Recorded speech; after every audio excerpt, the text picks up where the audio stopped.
All right, guys, we got Josh Hennig here, ESPN Radio. If you're from South Jersey area listening to this, you certainly know Josh, 97.3 ESPN Radio.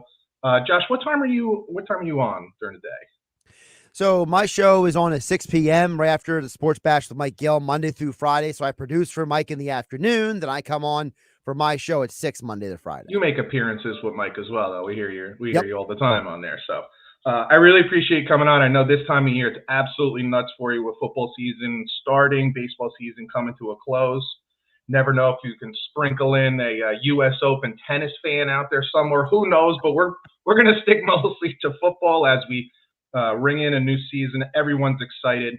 So let me start off with this. I know, like, you listen, you have your callers calling in all the time, and you're getting the pulse of everybody here down in South Jersey, mostly Eagles fans.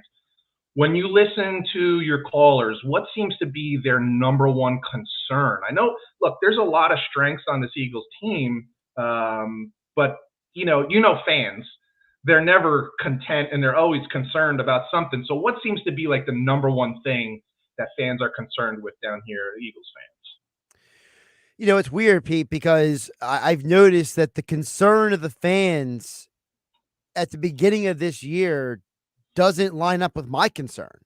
And I don't know if that's a reflection on the fan base or on me. So, the fans are still asking questions about Hurts and Sirianni. And, I get the questions because, the team lost 6 out of 7 games at the end of the year.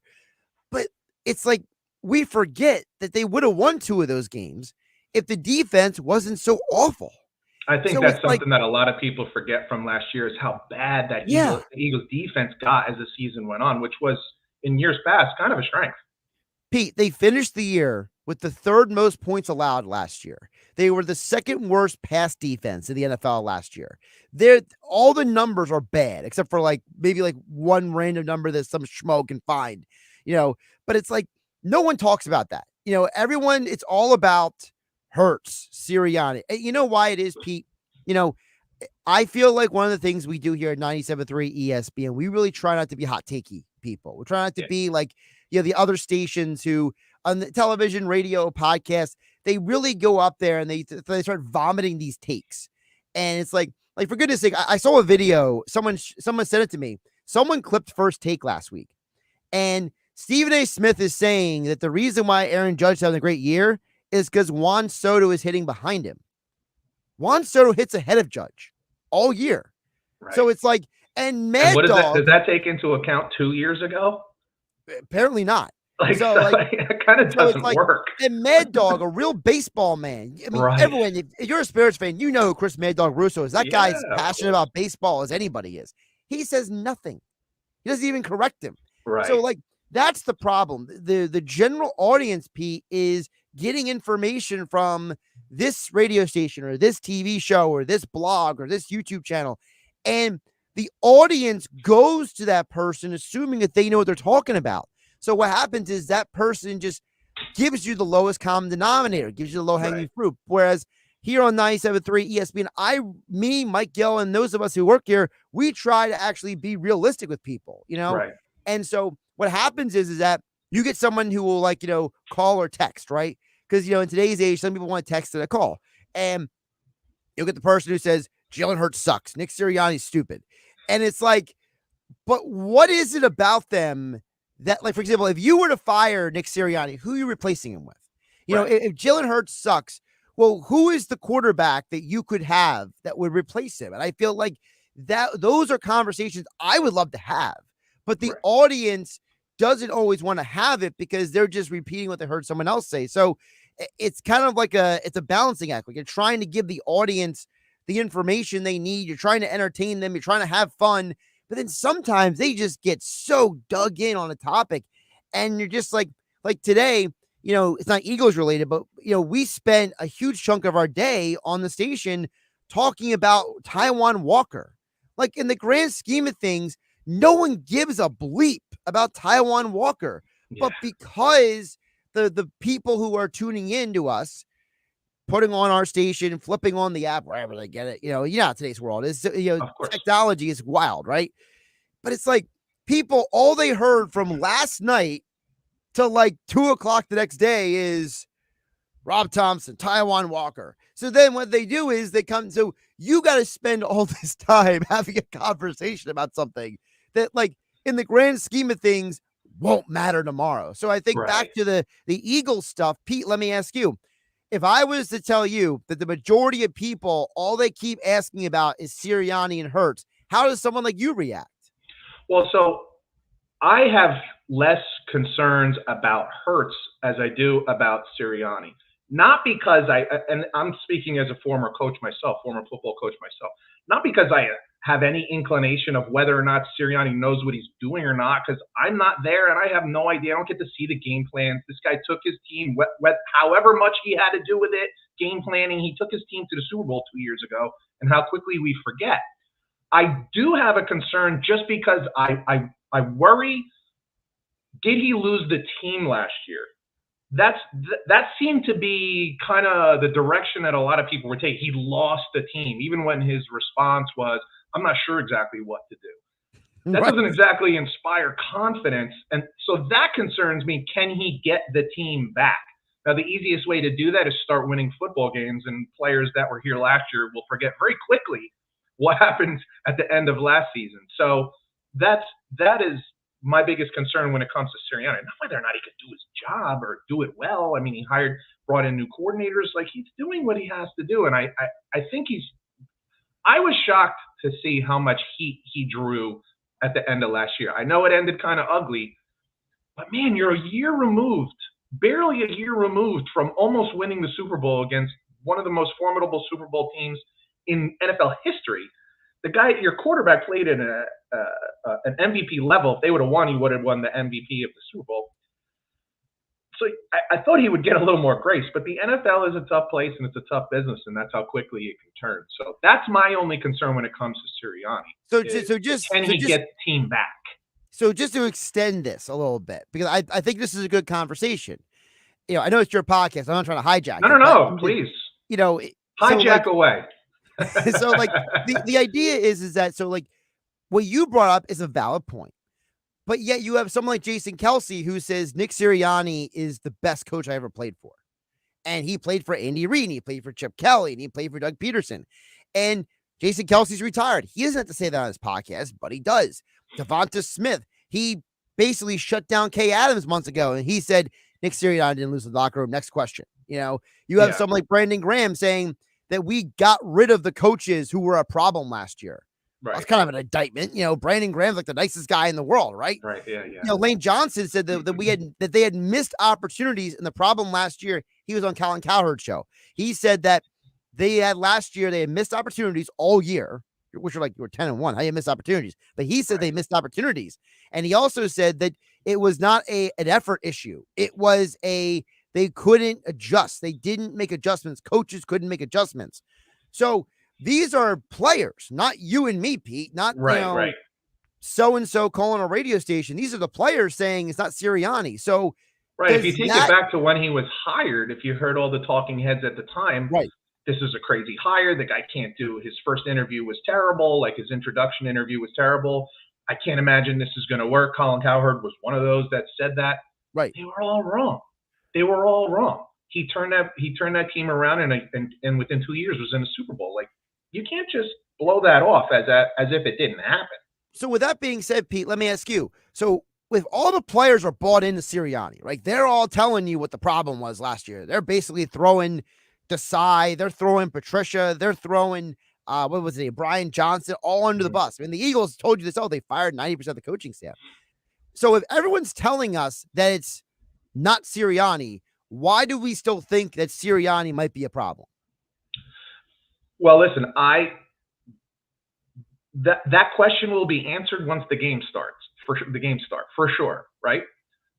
We can't answer that question at all, but it's the one thing that people will look to. What are they going to do? Call in and have a discussion with you about offensive line depth, or defensive tackles plugging the B gap or something? Like, you're not going to get that from them. You might get some smart listeners that are like talking about defensive backs. We had some struggles with corners last year, which was absolutely a fact. Yeah, has been addressed. But it's coach, quarterback, maybe you'll get some wide receiver talk in there. There's not much else, that fans, and nor should they. You know what I mean? Like, you're paying attention to the most important positions. That's why that guy's making 60 million a year now. So I get it, but there's more nuance to it, as you're saying. With that said, I'm taking it that you're not concerned about Hurts either. I'm not concerned about Hurts because people forget that he had more passing touchdowns and more rushing touchdowns last year than the year before. So like, you don't have any, the argument about he did it with Shane Steichen. Shane Steichen's not there anymore. That's not the concern for you at all. I do genuinely believe that part of the reason why Hurts took a step back last year was because there were too many cooks in the kitchen. It's been documented by, Tim McManus of ESPN and Diana Rossini of The Athletic that it was Sirianni's show basically last year. Right. And Sirianni basically, maybe not directly, but, in some level, basically said, this one's on me. My bad. We need a better offensive coordinator in here. And we know that when the Eagles hired Nick Sirianni that offseason, one of the people they wanted to interview was Kellen Moore. So they already had a relationship, right? He was already in the NFC East. They already talked to him before. So I think Kellen Moore is the reason why Hurts will be better. I think it's See, I actually look at that as a sign of growth and a great sign from a coach to sit there and say, this one's on me. We didn't have the staff that we need. We're bringing in new people. When I look at Washington, the Commanders, and I saw the opening interview with Dan Quinn, I saw a similar thing. He was asked about mistakes he had made, and he was really like wide open and exposed himself about mistakes he had made, pushing too far on certain things, not pushing in other areas. We're going to really do, I've been humbled, so I'm ready to man, I like when I hear that kind of stuff. If you're not growing as a coach, you're going to be stuck and you're going to get passed by. So for Sirianni to even say that, I think that's actually a good sign. Fans should look at that not as incompetence that he needs these. You should look at it as competence and growth, saying, I'm going to bring in competent people that know what they're doing to do a good job. I can't do it all myself. That's why you have a coaching staff. And by the way, look at Andy Reid. Andy Reid started losing in Philadelphia when he lost Jim Johnson, when he lost Brad Childress, when he lost John Harbaugh, when his coaches started to deplete. Andy wasn't the same anymore. Then he's trying to make Juan Castillo the defensive coordinator, and he's scapegoating Sean McDermott. And then all of a sudden they start going downhill, right? I don't think that we as sports fans always appreciate that a head coach is only as good as his coordinators. Bill Parcells went to the Super Bowl with two teams, Patriots and Giants. Who was his defensive coordinator both times? Belichick. Who did he not have in Dallas? Belichick. So I'm saying, there's sometimes we look at these coaches like there's really only two guys, at least I can think of in football history, that were like, they were so elite that it didn't matter who was on their staff. And I'm talking about Bill Walsh. Oh my God, that was the first name that came to my head. That's funny you say that. and the other one was Vince Lombardi. Right. Almost everybody else, you can look at their coaching staff and be like, holy Toledo, Batman, look at the list of the coaches on this team.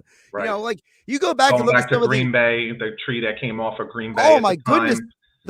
You go back, look at the Mike Holmgren years in the 90s, and you're like, Steve Mariucci, John Gruden, Andy Reid, I forget who else was on the team. There was a ton of guys.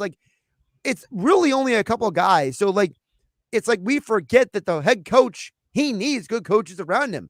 What stood out to me most people? I don't know if you remember the Hard Knocks several years ago with the Cleveland Browns. And it was Hugh Jackson was the head coach. And it bled through the television to me how toxic the relationship between the head coach and the coaching staff was. And it was and Hugh Jackson was so dense, he couldn't see what we all saw. That his own coaches didn't like him, and they couldn't connect. They didn't have a good relationship. Well, no wonder the Browns went, 2-30 or whatever in 2 years, because nobody liked the head coach, and the head coach was too dumb to know that nobody liked him. It's really a hell of a thing, and you're 100% right about the staff. Let's change gears here a little bit. You had mentioned the Chiefs and Andy Reid. I do believe there's there's a little bit of Chiefs fatigue. I think this always happens when you get your kind of teams that don't lose, that go on for a while.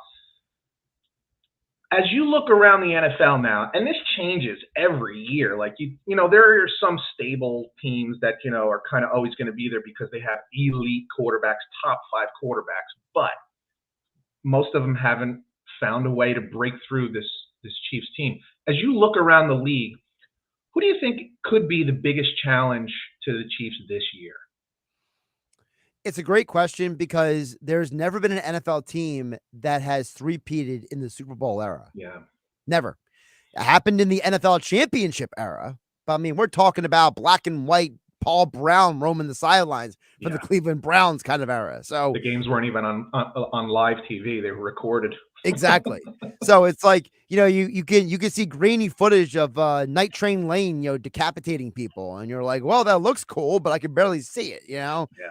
So it's like, in the modern era of football, no one's ever done it. So the natural instinct, Pete, is to say that there has to be someone out there, right? The problem is, I don't know if it's the team that everyone thinks it is because, over the years, it's been the Bills and the Bengals, right? Because of who their quarterbacks are. First two teams that come to mind. One of them has done it once, right? But their quarterback is rarely healthy, and the other one, being Josh Allen and the Bills, haven't done it. They've done it in a regular season, but haven't done it in the playoffs. But the problem is that the Bills, you can't even tell me who catches the ball for them. I know. They have arguably, like, I was talking with a buddy of mine of this, Andy McNamara. He's a fantasy football expert. He comes on my show once a week, and I turned to Andy. I was like, who's got a worse receiving core? Is it the Carolina Panthers or is it the Buffalo Bills? And we were like comparing the rosters, and he's like, I really think it might be the Buffalo Bills. Keon Coleman just isn't doing it for you? No, not Keon Coleman, not Khalif Shakur, not Matt. Matt Collins is on the Buffalo Bills, for goodness sake. If you say so. That's the problem. So my point is that, like, I look at Buffalo, I don't see them as a real contender this year. Yeah. I look at the Bengals. You mentioned Burrow. He can't stay healthy. They lost Joe Mixon. They lost Tyler Boyd, right? Yeah. So it's like Taj Boyd played quarterback for Clemson years ago. Tyler Boyd used to play wide receiver for the Bengals. I mixed up my Boyds there. You can tell I've been awake for a while. Yeah. Your tongue's getting twisted. There you go. Yeah. But so the Bengals lost guys, the Bills lost guys. So then who's out there? So I would say there's 3 teams for me in the AFC that could scare Kansas City.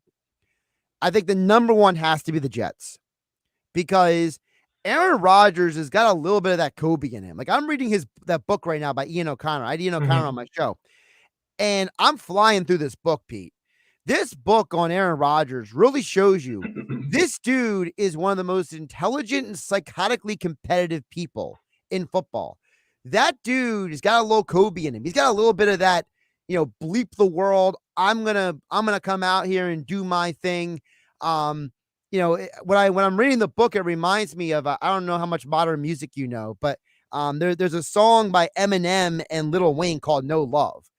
And like, it's all about basically like, the attitude of like, people are going to put you down. People are going to hate on you, but you're still going to, grow no matter what, Right. And that's kind of how I look at Aaron Rodgers. Rodgers has got this attitude, and if he stays healthy for a year, sometimes that attitude is contagious. Go ahead.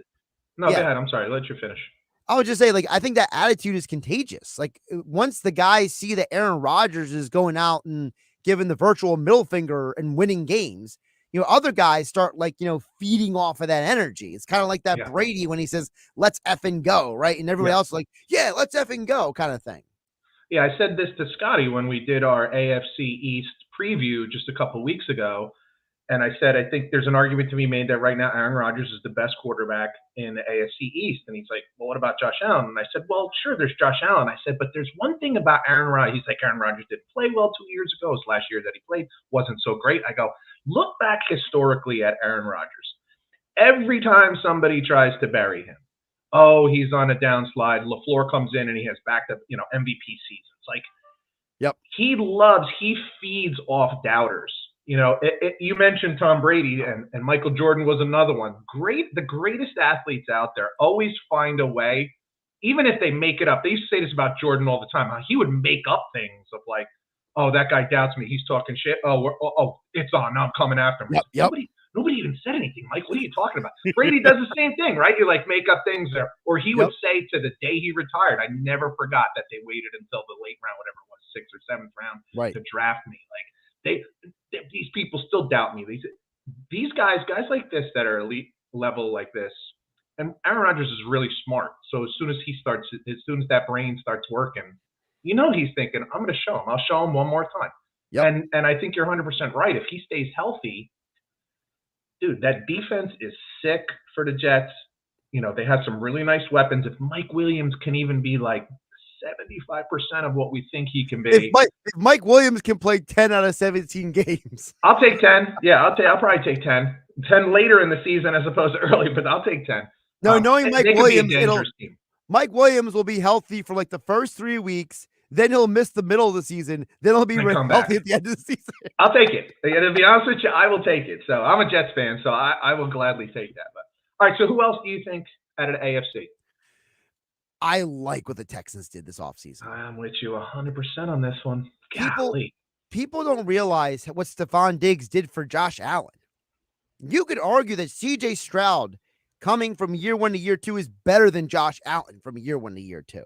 Yeah. So, and you add Joe Mixon, and you improve the offensive line, and you add Danielle Hunter on the defense. Yep. I don't understand why anyone is picking anyone except for the Texans in the AFC South.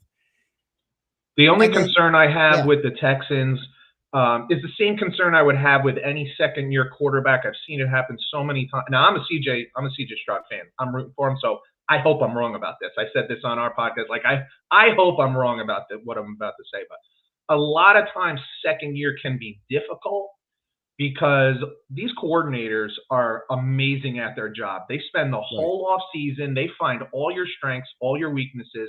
They're going to try to take away your strengths and make you do something else. But to your point about what the Texans did in the off season was absolutely the right thing to do. They noticed that they had a young, they hit the jackpot, man. 7s across the board on the slot machine, right? And they said, we got a 4-year window, a 3 or 4 year window to go get a Super Bowl champ. And they went out and just made all the moves that they needed to make. And if they work out, I think you're right about it. Here's the one reason why I'm not as worried about Stroud as I might be about somebody else. So during the NFL draft, they have like the Bleacher Report. I think it was Bleacher Report. They had like one of those like players hanging out in like a lounge kind of thing. Mm-hmm. And 2 of them were Micah Parsons and CJ Stroud. And Parsons starts yip-yapping about Dak and about the Cowboys. And CJ Stroud gets really serious and tells him to F himself. And it's like, that's when it was like, and I had heard stories about like Stroud's like mentality that like he's a calm dude, but like don't press him kind of dude. Like there were stories about like guys who like wouldn't let him like study in college and he would kick guys out of his dorm room. Like, you hear those stories and you're like, oh, okay, whatever, but then I saw that in real time and I was like, oh, wow. Like he had a look on his face like, I will fight you. Like, and that's CJ Stroud, Micah Parsons. And Micah Parsons just like laughing it off. And CJ Stroud has like a dead serious look on his face. So like, that's why I think he's different, because it's up here. Like if the mental is different, a guy is different. I'm a big believer in that, like the intangibles. Like it's the reason why players like Jalen Hurts, maybe the fans don't. Because Jalen Hurts is boring at a press conference. Maybe CJ Stroud is boring at a press conference, but it's what they do when no one's watching that matters. The important stuff. Yeah. All right. So I'm with you on that one. Who's your third team? The third team is the Cleveland Browns. Really? Because that team went to the playoffs and they had 12 starters injured last year. 12. 10 of them were on defense. And you know how good the defense was last year. Yep. Can you imagine a healthy Browns team? And, Jim Schwartz wants those guys to hunt. I mean, we know what Jim Schwartz is like in Philadelphia. Excellent coordinator, yeah. And Deshaun Watson can be any version of himself. I don't even know if he'll ever be Deshaun Watson again. But let's say Deshaun Watson is, I don't know, 80% of Deshaun Watson. that's a scary proposition. And they have to survive the first few weeks without Nick Chubb.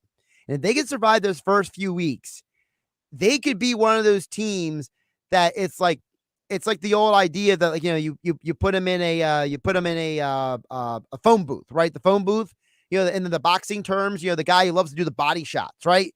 Yeah. It's like I got to interview Mickey Ward a couple months ago, and what was Mickey Ward famous for? He broke guys down. He broke their body down. And so I think the Browns could be a team that, the Chiefs are like a Lamborghini, right? The Kansas City Chiefs, they want to go, go, go, go. And the Browns could be like, no, we're going to put you on a dirt track. Good luck, Right. And it's like, then it comes down to, basically, not to be crass, but like, who's got the bigger stones? It's like, is it Schwartz or is it Spagnuolo, And I think the key to beating the Chiefs is what we saw in the Super Bowl last year. I think that it's get a team out there who's got the kind of defense with athletes to slow them down. Because the only way to beat the Chiefs is you either outscore them or you take them into the deep waters of a boxing match. That like heavyweight fight, you're in the 10th round and both guys are breathing heavy. And it's like, who's got the willpower? You know what I mean? Yeah. And I think that's why I like the Browns a little bit, because they got a little bit of that, street ball. We're going to, take you into the deep water and make you fight for it. That's really good stuff there. All right, you mentioned the Houston Texans last year. I guess you could say they came out of nowhere. I liked CJ Stroud coming out of the draft, but I don't think nobody saw coming what ended up being. Yeah. If you had to pick a team this year that people are going to be like, whoa, didn't expect them to be that good this year, but they are. Who do you think it could be?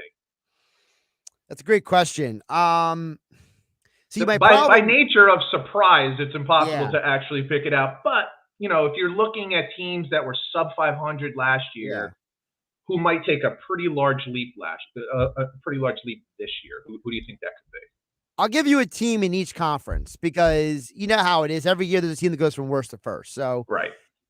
In the AFC, I say the Tennessee Titans, because they added Tony Pollard. They added a ton of dudes. Calvin Ridley, right? They added him. Mm-hmm. And it's like, now you don't need DeAndre Hopkins to be D-Hop anymore. You just need him to be like, Jerry Rice was with the Raiders back in the day, right? It's like, you didn't need Jerry Rice to be Jerry Rice. You need Jerry Rice to be Jerry Rice. You know what I mean? So it's like, the Titans could be really scary, because if they get Will Levis clicking, and people forget. He showed signs last year of being really good. Well, the thing with Will Levis is people forget that the reason why he left Penn State and went to Kentucky was because Penn State tried to put him in this pigeonholed box, because James Franklin's an imbecile, and they try to make him into this mobile quarterback. Everything was wildcat with him.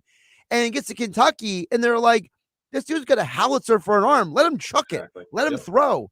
And I will never forget, I was listening to so Jordan Palmer, he's Carson Palmer's brother. He's the QB trains a lot of quarterbacks. Yep. And he said, I remember him.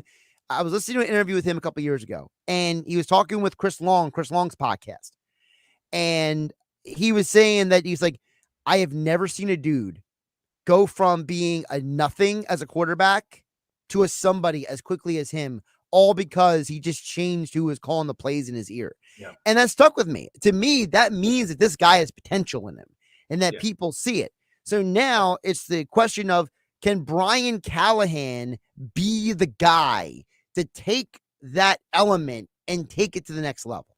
It is amazing to me, as a former coach myself. I had a system, of course, but you have to look at the players that you have. And it is just amazing to me when coaches, do everything they can to make players out to be somebody that they're not. I look back at an NFL that had a Michael Vick in it, and everyone was saying, well, he's got to learn to be a pocket quarterback.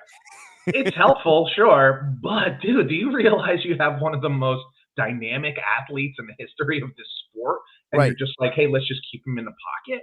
Like, I remember the year before he, when he was his last year at Virginia Tech, played Florida State in the championship game. There's only one reason they were even in that game, if you watched that game at the time, was because he was just a freak of nature. And I'll be honest with you, he was Florida State's players had never seen anybody like that the whole season. Yeah. And they didn't know what to do with him. Yeah, I remember he was like running for his life and nobody could catch him. And he's like, somebody get open, you know? Who was your other team that could from the NFC that could be a surprise? So the NFC, and I feel really lukewarm about this, and I'll tell you why in a moment. But I will go the Chicago Bears because if you answer all the what ifs, they are a 10-win team. If you answer all the what ifs, but the problem is, what if goes with the head coach? What if goes with the quarterback? Is Keenan Allen going to stay healthy? Is the offensive line good enough? Is the defense improved enough? Like, you could argue Caleb Williams is walking into the best situation of almost any rookie quarterback in football history. Ever. Yeah. But there's a lot of what ifs that go with that because guess what? Last year was the first year DeAndre Swift was healthy for an entire year. Keenan Allen almost every year gets injured for a few games. You know, I don't know what DJ Moore is long term. Like, I'm still trying to figure out what he is. What is his ceiling as a receiver? Right. And I'm not going to expect Ronan Dunze to be the man in day one in the NFL. I mean, he's a rookie wide receiver. That's way too much to ask of anybody. Yeah. So, and I got to admit, I don't believe in Matt Eberflus. I think he's an idiot. I am not a fan of how he talks about his players. I don't like how he handles the media. You know, I'm a big believer in like being authentic. Like, you may not like Sirianni because he gives nothing answers and he's weird and he's a panderer, but at least he's the authentic self. You know what I mean? Like, to me, I couldn't tell you who or what Matt Eberflus is, except for that it took me forever to learn how to spell his last name. Like, I don't know.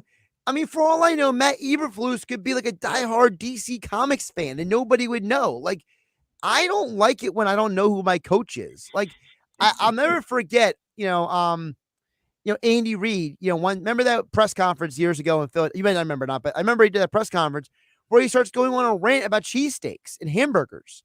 And everyone's just like, all right, well, Andy's going on a rant about food. And it's like, you learned over time that like Andy was like, I like cheeseburgers more than cheesesteaks. I know it's an unpopular opinion, but he was himself. Forms a connection with the fans for right. sure. And like, I don't think that Eberflus knows how to connect with anybody, and that concerns me. Yeah. So that's why I'm lukewarm on the Bears. But if all the what ifs add up, then yes. The irony of you picking those two teams is that they face off in week 1, so we're going to get a really pretty good taste of what each of them has.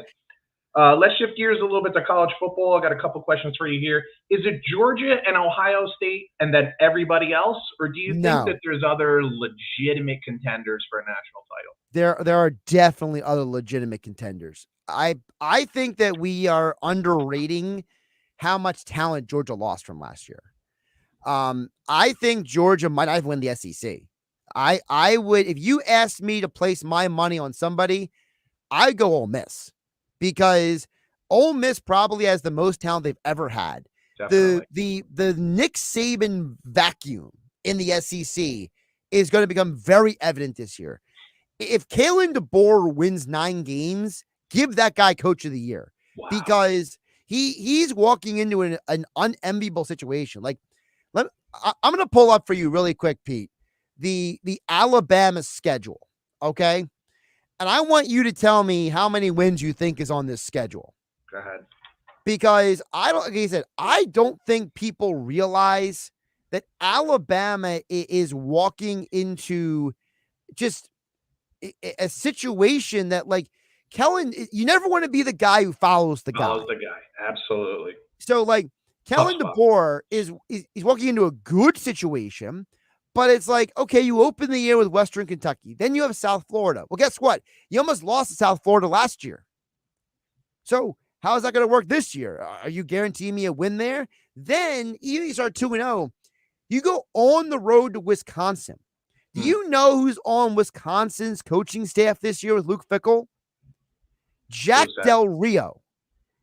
Black Jack Del Rio, the psychotic defensive coordinator from the NFL, is now in college. You don't think he's going to have something for Jalen Milroe in Madison, Wisconsin? Oh, and by the way, after that game, they play Georgia. So you could argue that Alabama is going to start 2-2 this year. And If then they start 2-2, all hell breaks loose I in know. sports media for sure. And guess what? They got to go to Tennessee later that season. They go to LSU that season. They go to Oklahoma that season. And we know how rivalries work, Pete. Just because Auburn is going to Alabama, I don't mean Auburn can't pull off an upset. We know these rivalries. Auburn should have won the game last year, 4th and goal from the 31-yard line. I'll never forget that one.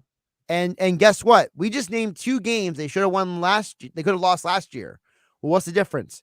No Nick Saban. So Huge. I'm down on Alabama this year. So, but I'm also down on Georgia. So listen, I love Ohio State. I think this is finally the year Ryan Day beats Michigan. I think Absolutely. they are legit. But Scotty the other hates team, it because he's a Michigan fan, but I got them beating Michigan by double digits. I mean, I had Pam Maldonado, the betting analyst, on my show earlier, and I told her, because her and I disagreed. She was picking Quinn Ewers for Heisman. I'm like, nah, give me Will Howard plus 1,600. He's got Chip Kelly as offensive coordinator, and it's the most talent the kid's ever played with. So, but guess what? The Heisman favorite, they got to be in the conversation too. That's Oregon. Sure. Dylan Gabriel in Oregon with all that talent. They're returning a ton of starters. I think that you have to look at Oregon and Ohio State and just pray they're on opposite sides of the bracket so we get them for the rematch in the national championship. Yeah, that's going to be a hell of a game when they play in Oregon. That place is going to be going absolutely bananas. And it's going to be a high-scoring game. We all know that. It's going to be, you give me your best shot. I'll give you my best shot all the way to the very end. And Chip's going to want to go to Oregon and get that dub, right? He's going to want to show I'm still Chip Kelly, right? So, because people forget Chip Kelly was the OC at Oregon before he became the head coach. He was the offensive coordinator under Mike Bellotti. Bellotti went and became the athletic director, and then Chip became the head coach. So Chip's got a lot of history in Oregon. How bad are things in UCLA that you would rather be the offensive coordinator for Ohio State than the head coach of UCLA?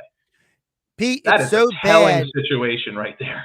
Pete, it's so bad that I'm picking Hawaii to cover the plus 18.5 this weekend versus UCLA. Because why? Weird things happen, Pete, when teams go to Hawaii. Teams that travel to Hawaii, it's weird stuff. I don't know how many of you people out there have watched the Hawaii game around midnight, and you got a few drinks in you, maybe more like 10 or 12 in you, and you're sitting back in your lazy chair, and you're like, how is this Hawaii team beating fill in the blank team? Absolutely. And in UCLA, you're going to see it this weekend, man. It's going to be interesting. You had mentioned Heisman Trophy winner. I guess it's like a dark horse for you, Will Howard. Love Will Howard. Who else? I look at this year and I say, man, this is one of the most wide open years coming into it. There's no like clear cut favorite or top 2 guys. We were talking about dark horses, but who do you see as potential Heisman Trophy candidates? I mean, you have Dylan Gabriel, but even that I look and I say, he wasn't even on anybody's radar last year, and now he's suddenly a Heisman favorite. That seems a bit much. Well, I will say I've been a Dylan Gabriel guy for a while. When he was at UCF, I remember watching him, and it's weird when you see a left-handed quarterback nowadays. They're so rare. Yeah. And like the way he threw the ball, I remember always thinking like, this guy played for a real football team. You know what I mean? Not UCF. Yeah. And then he goes to Oklahoma last year, and he has that game against Texas, and you're like, all right, Oklahoma, Dylan Gabriel. But then he leaves Oklahoma, and basically he's going to Oregon with all of Bo Nix's toys up there in Eugene. So I think that's why he's a favorite, because I think a lot of people are just kind of like, copy and pasting. The reason why I'm not going that way is because I also know that Bo Nix was an anomaly. Bo Nix, he went from a horrible situation to a great situation. Dylan Gabriel's not going from a horrible situation to great. He's going from a good to great situation. So I think that there was such a chasm between who Bo Nix was at Auburn and who he was at Oregon. I think that's kind of what went into that. I know that some people like Quinn Ewers because I think a lot of the draft guru guys, they look at him as a prototype NFL quarterback, and there's an opinion out there, Pete, that if he is keeping Manning on the bench, there must be something about him, because Arch Manning is supposed to be like the second coming of a quarterback prospect. And it's like, well, how good is Quinn Ewers if he's keeping Arch Manning on the bench, right? Yeah. So there's that to consider. I like Will Howard, as I said, because he's got Chip Kelly in his ear. He's got a ton of weapons at Ohio State. I think Ohio State goes undefeated during the regular season this year. And I think that, we typically give Heisman's to mobile quarterbacks. Well, what's Will Howard? He's a mobile quarterback. Yeah. The other guy I think you got to keep an eye on is Cam Ward in Miami. Oh, my God, Josh, you're killing me, because it's exactly who I was about to say. I'm a huge fan of stuff that he was doing at Washington with State. Subpar talent out at Washington State, putting up sick numbers, and most of them passing numbers. He is elusive, but he is a passer first. He's a really good ball player. Go ahead. And I think he's plus 1,400, if I remember correctly. I don't have the numbers in front of me right now, but you might have to go and put a little something on that. Yeah. So, I mean, it's one of those deals where it's like, please bet responsibly. Gambling problem, call 1-800-GAMBLER. But, if you got the money in the account, right? Whatever your platform is that you like, I'm not endorsed by anybody right now, so I don't have to plug anybody. But, it's like, if you got $20 in your account, why not throw 10 on Will Howard and 10 on Cam Ward and have a nice season? I like those names. I like those names. Because what the problem is, Pete? I hate the Georgia quarterback. Really? And maybe I'm the one guy who's, maybe this is my modern day Cade McNown take. Because back in the day, I loved Cade McNown coming out of UCLA, and I was so wrong about him. But like, I'm the opposite on Carson Beck. Like, I look at him and I'm just like, how is he better than Stetson Bennett? Like, I don't see it. Like, again, maybe I'm dumb. Maybe he's going to prove me wrong this year, but I just don't see a guy who's better than the guy who was there before him. And I think that's a huge part of the conversation, Pete. Why do I have to believe in a guy when I don't think that he's the guy? Fascinating stuff. I think this is going to be a great year for fans for college football. I don't know how thrilled everyone is with realignment, because people are so reluctant for change, and I totally understand that. Yeah. But folks, you're gonna see week in, week out, great matchups. That's going to be the best part for the fans, is that it's pretty much impossible to have a week where there isn't at least a half a dozen consequential games on the schedule that you're not going to want to miss. By the way, really quick, we know who we didn't mention. I've seen him make two massive plays on the TV here. Travis Hunter of Colorado. If they have a solid season, can you imagine the numbers he's going to put up as a wide receiver / corner? Like, I've already seen him make two plays in this game, and I'm just looking over and I'm just like, what the, like, that dude's athleticism is disgusting. And what's so fascinating about that is, I said to you earlier, I feel like this is one of the more wide open. There's no obvious or clear front runner in my position, in my opinion. Wouldn't that be the perfect year for a kind of / offensive defensive player to just slide in there and knock everybody out of the way? Because we look and say, none of these guys were that fantastic or overwhelmed us. This guy's so unique. He's so unique in what he's able to do that maybe he slides in there. All right, before you go, Josh Hennig, I got one wild card question for you. Here it is. And you cannot say John Jones. Who is the pound for pound best fighter in the UFC right now? Right now, like right here, right now? Yeah.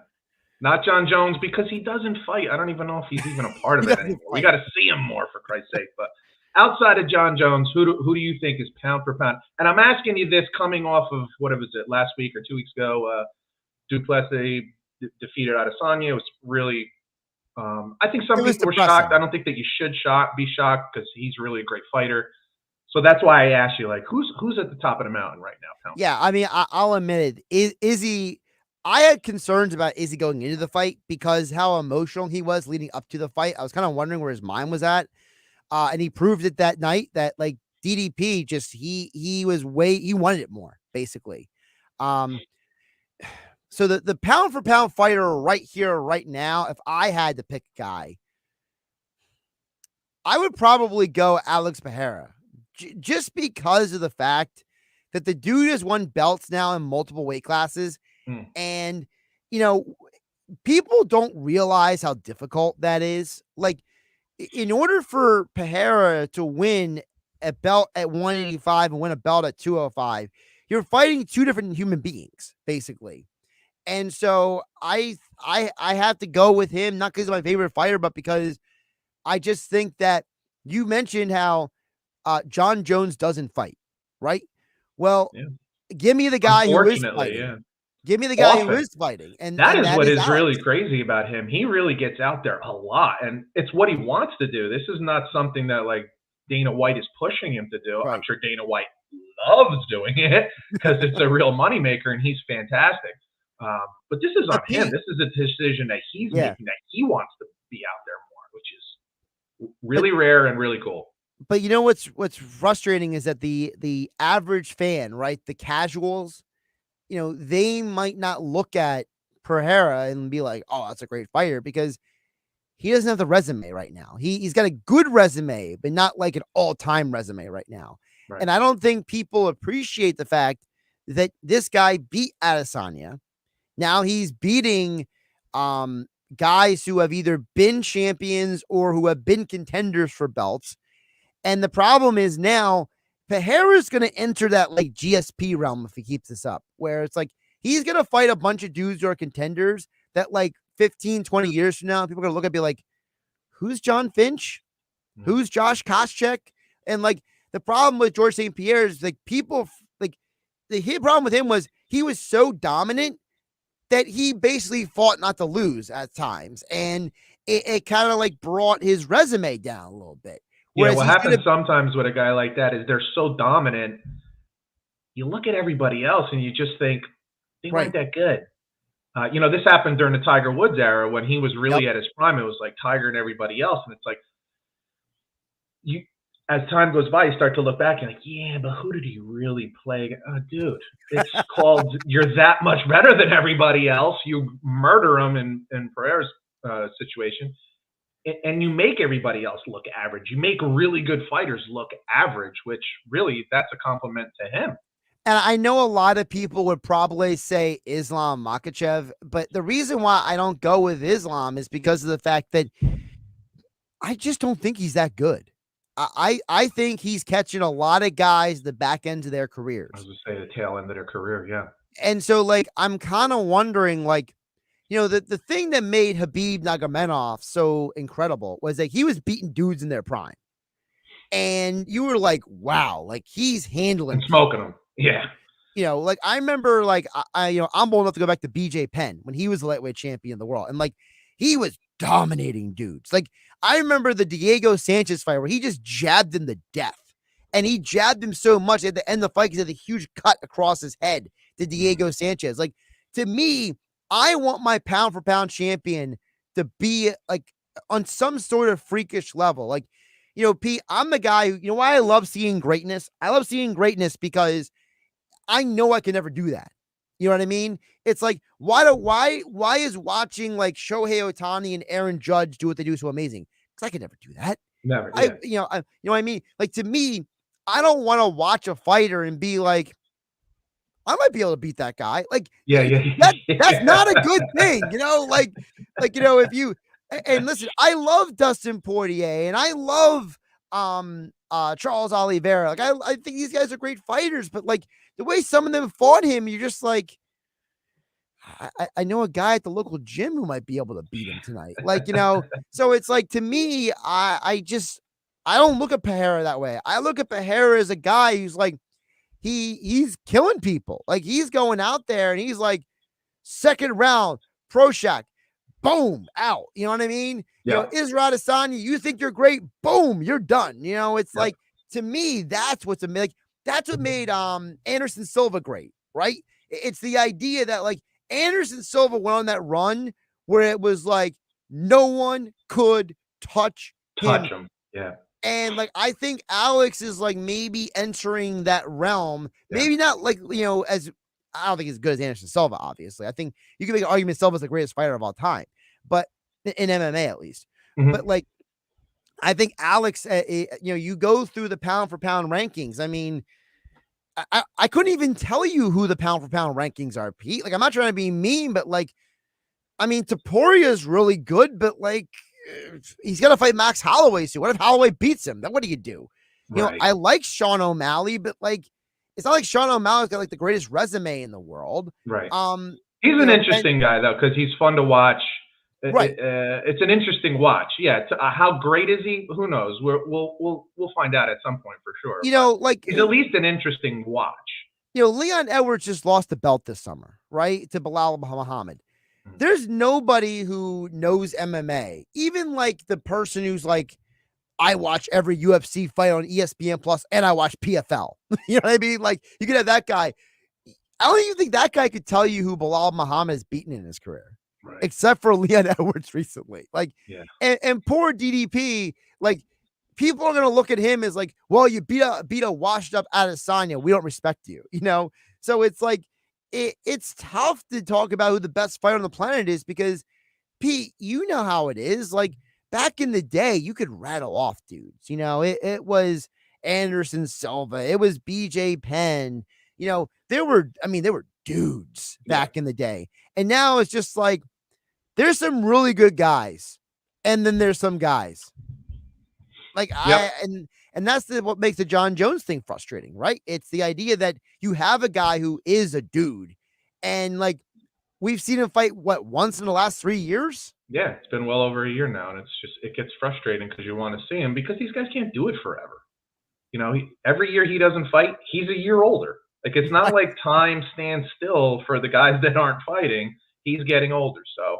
And really quick, Pete, if I can just say this really quick, what the other side of the page is that it's not just a men's issue; it's a women's issue too.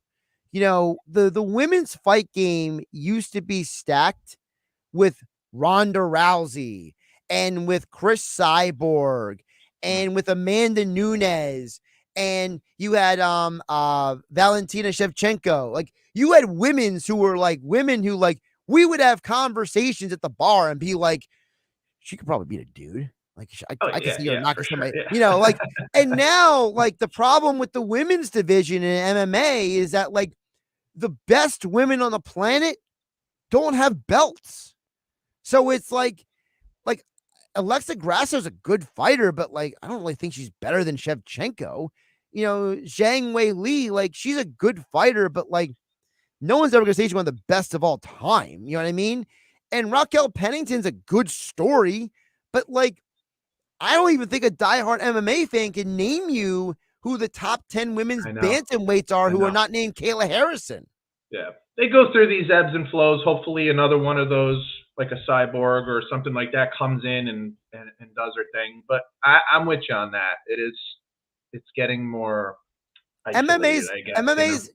MMA's in a weird spot. And I just hope the UFC doesn't screw this up because, you know, back in the day, the UFC created stars, right?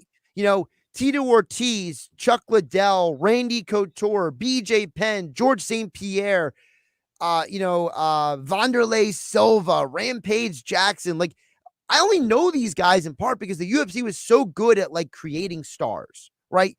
You know, it's the problem that hockey has. Like, hockey has all this talent, but nobody knows who actually plays hockey. You know what I mean? So it's like, you know, the UFC is starting to walk that line where it's like you're starting to wonder. Like you're starting to look around and be like these are really good fighters, but like the UFC's not promoting these people. And it's like, you know, and it doesn't help when you have Stephen A. Smith doing commentary on MMA. Like nobody cares what Stephen A. Smith has to say about MMA. I know. Don't even get me started on that one. Josh, you always bring it, and we really appreciate you coming on the podcast. Before we let you go, why don't you tell everybody where and when they can find you? So I'm on 97.3 ESPN FM. We also have a mobile app. We have a website, 973ESPN.com. I'm Mike Gill's producer on the Sports Bash, Monday through Friday from 2 to 6 p.m. My show comes on at 6 right after Mike. I also chime in with Billy Schweim on the weekends. I'm at Josh Hennig on the Twitter X platform, at Joshua S. Hennig on Instagram, or you just look at my YouTube channel. It's my name, Josh Hennig. All my shows are listed there, so if you missed any shows, they're all podcasted there. I will tell everyone who's listening this one thing. If you ever plan on calling in to Josh, you better bring your facts and stats, because I promise you one thing, he has his in order. And if you come slim, he's gonna rock you. He's gonna ruin you. So that's Pete, why you, I you bring can him on here. see I bring this him on page. here and ask the questions. That's all. This page was just for one segment today. There you go. See, do not mess around. If you're gonna call in, bring it, because I promise you he will. Josh, thank you so much. Hopefully, maybe we could talk to you closer to the end of the season, see how things have gone and what your thoughts are on that. And good luck with everything you do. Appreciate it. Absolutely. All right, awesome, man. That was great. I really appreciate it. I always have fun talking to you, man. It's usually just me and Scotty. So when I get a different viewpoint, it is funny. Some of the names that you brought up with Cam Moore, we just did the podcast earlier today, and that was one of my picks as like a sleeper pick for really? Heisman. Yeah, and I liked him a lot at Washington State. It was really, I thought he was a really great player. I thought actually I didn't want him to come out last year because I didn't think he was quite ready.